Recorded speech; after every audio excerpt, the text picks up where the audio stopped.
color, all backed by a lifetime warranty and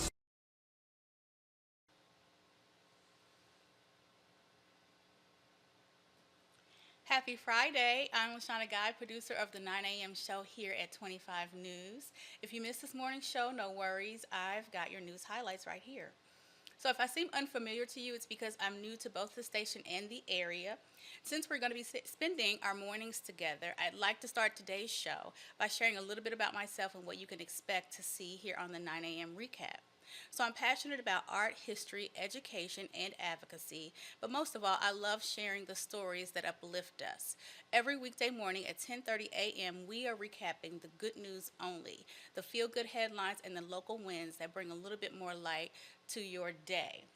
If there's something going on in your world that you would like to share, a personal victory, a community success, a birthday, or just something that made you smile, I would love to hear about it. Send me an email at news25@week.com and remember to put Hey Shauna, that's SHAUNA, in the subject line so I know that it's for me. I'd love to share your good news right here on the show. In the meantime, let's start today with something good.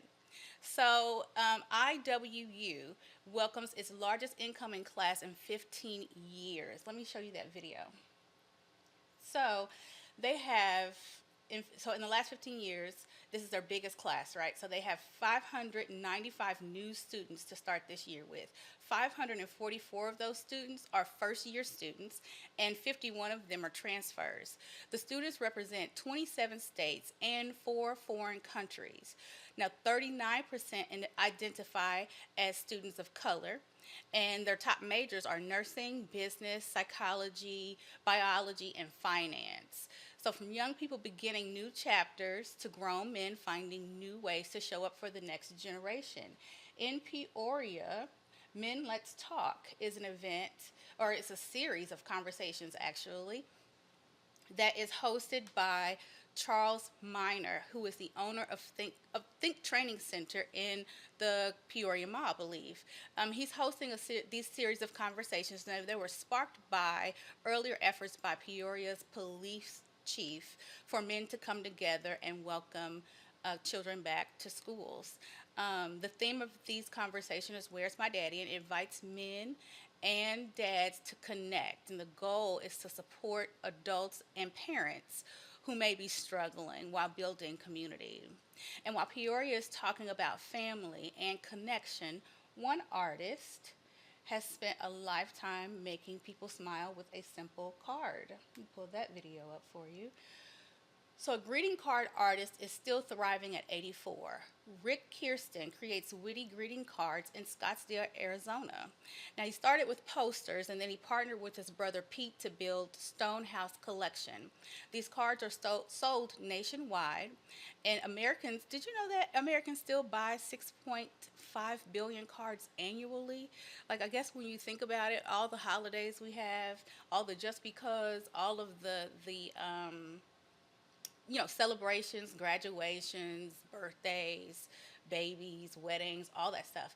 So 6.5 billion cards are still being bought in America annually. That's crazy. So Rick still designs new cards daily on Photoshop, and his family calls it his purpose to deliver laughter and joy. What a sweet story. So from a lifetime of smiles to a young creator whose imagination became something extraordinary. Now, this young man is a student in Oregon, and his name is Alex Solly. He designed a nearly 3,300 piece Lego set, and it was inspired by homes in the Italian Riviera. Now, he submitted the design online where it earned 10,000 votes, which were needed for review in order for the design to be reviewed. The Lego designers approved it and then they refined it, and now it's officially on sale. Alex, who is now a Cal Poly computer science student, calls it a dream come true. I really like this story because it reminds me of the stuff that I used to do with my mom as a kid. She really likes to build things and make things. She's very crafty. And I like to do things with my hands. I really like to build things. And so I have a couple of Lego sets that I have built over the years. Not 3,300 pieces, but they were a lot. And it's fun. I think it's a really nice hobby to have. It kind of clears your mind, lets you have a little vacation mentally. So I like it. So, finally, across the world, researchers are working on something that I also found interesting. They've come up with a vaccine for chlamydia for koalas.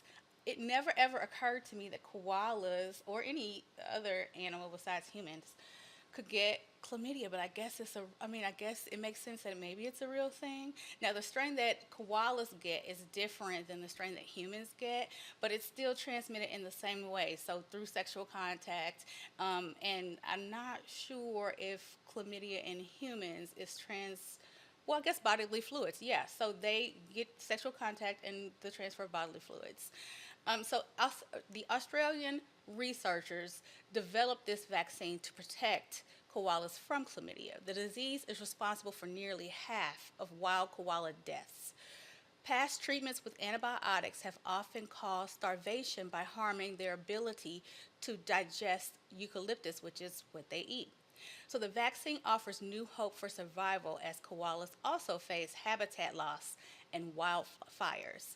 According to Australia's World Wildlife Fund, koalas were named critically endangered in 2022. I did not know that. So, from students stepping into the future to dads building stronger families to artists, inventors, and even scientists protecting koalas, today's stories remind us that no matter what is going on in the world, joy, creativity, and hope are all still alive and well. Well, that is a wrap for me today, everybody. Now I want to hear from you. Please go to news25 at WEK.com to share your thoughts on today's show. Remember to put Hey Shauna, that's SHAUNA, in the subject line so I know that it is for me. And in the meantime, don't forget to check out the midday newscast, which I think they are going to be broadcasting from the Pumpkin Festival today. So you should enjoy that. And meet me back here, today is Friday. Meet me back here Monday at 10:30 a.m. I'm LaShawna Guy for 25 News. Have a great morning.